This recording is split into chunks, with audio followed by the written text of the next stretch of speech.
Wes Anderson direct ചെയ്ത latest മൂവിയാണ് the Phoenician Scheme. Grand Budapest hotel എന്നുള്ളൊരു movie പോലെ തന്നെ ഒരു സിമിലർ ടൈപ്പ് ഓഫ് സെറ്റിങ്ങിലാണ് ഈ മൂവി വരുന്നത്. ഐ മീൻ വെസ് ആൻഡേഴ്സൻ്റെ എല്ലാ മൂവി ആ ഒരു ടൈപ്പ് സിമിലർ സെറ്റിംഗ് തന്നെയാണ് വരുന്നത്. അതിനൊരു ആവറേജ് ടൈപ്പ് ഓഫ് റിവ്യൂസ് കിട്ടിയ ഒരു മൂവി ആയിരുന്നു the Phoenician Scheme. So I decide to give it a watch. So let's review the Phoenician scheme.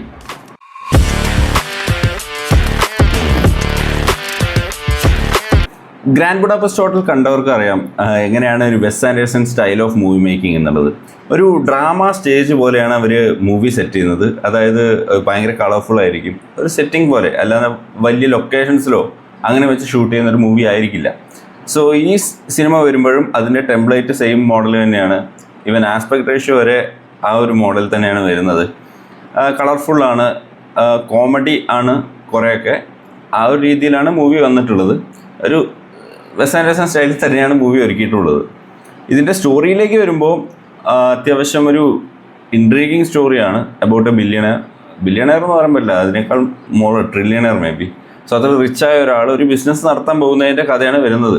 Business അല്ല, ഒരു ഇല്ലീഗൽ സംഭവമാണ്. അപ്പോൾ അതിനുള്ളൊരു ക്യാഷ് മിസ്സിങ് ആണ്. അപ്പോൾ ക്യാഷ് കണ്ടുപിടിക്കാനുള്ള ശ്രമം, അതിനെ പറ്റിയിട്ടാണ് ഈ മൂവി പറയുന്നത്.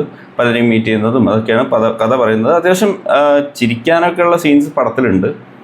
ഒരു ഡാർക്ക് ഹ്യൂമറാണ്, അല്ലാണ്ട് ലൈക്ക് ഒരു നോർമൽ കോമഡി അല്ല. ഒരു ഡാർക്ക് ഹ്യൂമേഴ്സൊക്കെ കുറച്ചൊക്കെ ഈ മൂവിയിലുണ്ട്. പിന്നെ ഇതിൽ ഒരു വൈഡ് വെറൈറ്റി ഓഫ് കാസ്റ്റ് തന്നെ ഉണ്ട്. ഇപ്പോൾ Tom Hanks, Brian Cranston, scarlet Johansson, ഇവരൊക്കെ ജസ്റ്റ് ഗസ്റ്റ് അപ്പിയറൻസ് ആയിട്ട് ഈ പടത്തിൽ വരുന്നുണ്ട്. അപ്പോൾ ഒരുപാട് വലിയൊരു കാസ്റ്റ് തന്നെ ഈ മൂവിക്കുണ്ട്. സോ അതൊക്കെ ഇതിൻ്റെ അഡ്വാൻറ്റേജ് ആണ്. പക്ഷേ എന്നാൽ പോലും for me I felt it like a sleeping pill. എനിക്കൊരു സെക്കൻഡ് ഹാഫ് ഒക്കെ കഴിഞ്ഞപ്പോഴേക്കും നല്ല ഉറക്കം വന്നു. I don't even remember the climax actually at the moment. കാരണം എന്തോ എനിക്ക് കുറേ കഴിഞ്ഞപ്പോൾ ഒരു റിപ്പീറ്റേറ്റീവായി തോന്നി മൊത്തത്തിൽ പടം. ഒരു സ്റ്റാർട്ടിങ് വാസ് ഫൈൻ, കുറച്ചൊക്കെ എൻജോയ് ചെയ്തു. പക്ഷെ പിന്നീട് അങ്ങോട്ട് എനിക്ക് ആ രസച്ചരട് പൊട്ടിപ്പോയി ഈ പടത്തിൻ്റെ. സോ വെസ് ആൻഡേഴ്സൺ സ്റ്റൈൽ ഇഷ്ടമുള്ളവർ മേ ബി മൂവി കണ്ടു നോക്കുക, ചിലപ്പോൾ ഇഷ്ടപ്പെട്ടേക്കാം. I would say give it a go. If you like it, you like it.